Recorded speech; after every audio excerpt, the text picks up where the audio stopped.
ಲಕ್ಷ್ಮೀ ನರಸಿಂಹಸ್ವಾಮಿ ದೇವಸ್ಥಾನದ 12ನೇ ವರ್ಷದ ವಾರ್ಷಿಕೋತ್ಸವ ಮತ್ತು ಕಲ್ಯಾಣೋತ್ಸವವನ್ನು ತುಂಬ ಅದ್ಧೂರಿಯಿಂದ ಭಕ್ತಾದಿಗಳು ನಡೆಸ್ತಾ ಇದ್ದಾರೆ. ಈ ಒಂದು ಕ್ಷೇತ್ರದಲ್ಲಿ ಇರ್ತಕ್ಕಂಥ ಎಲ್ರಿಗೂ ದೇವರು ಒಳ್ಳೇದು ಮಾಡಲಿ, ಎಲ್ಲ ರೈತರಿಗೂ ಒಳ್ಳೆ ಮಳೆ ಬೆಳೆ ಆಗಲಿ, ದೇವರ ಆಶೀರ್ವಾದ ಇರಲಿ, ಆರೋಗ್ಯ ಕೊಡಲಿ, ಎಲ್ಲ ಯುವಕರಿಗೆಲ್ಲ ಪೂರ್ತಿ ಉದ್ಯೋಗ ಸಿಗಲಿ, ಎಜುಕೇಷನ್ ಆಗಲಿ ಅಂತ ದೇವರಲ್ಲಿ ಪ್ರಾರ್ಥನೆ ಮಾಡ್ಕೊತೀನಿ.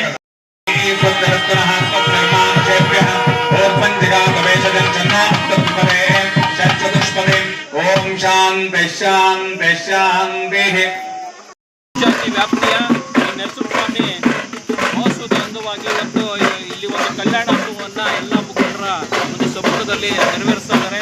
ಪ್ರತಿ ವರ್ಷದಂತೆ ಈ ವರ್ಷವೂ ಸಹ ಈ ಕಲ್ಯಾಣೋತ್ಸವವನ್ನು ಅತಿ ವಿಜೃಂಭಣೆಯಿಂದ ಇಲ್ಲಿ ನಮ್ಮ ಮುಖಂಡರಾದಂತಹ ರಾಜಣ್ಣರಾಗಿರ್ಬೋದು, ನಮ್ಮ ನಿಂಬೂರಹಳ್ಳಿ ಪ್ರಸನ್ನವರಾಗಿರ್ಬೋದು, ಎಲ್ಲ ನಮ್ಮ ಹಳ್ಳಿಲಿರ್ಬೋದು, ಎಲ್ಲ ಮುಖಂಡರ ಒಂದು ಕಾರ್ಯಕ್ರಮದಲ್ಲಿ ಇದನ್ನು ನಡೆಸ್ತಾ ಇದ್ದಾರೆ. ತುಂಬ ಸಂತೋಷ ಆಗ್ತದೆ. ಆ ದೇವರ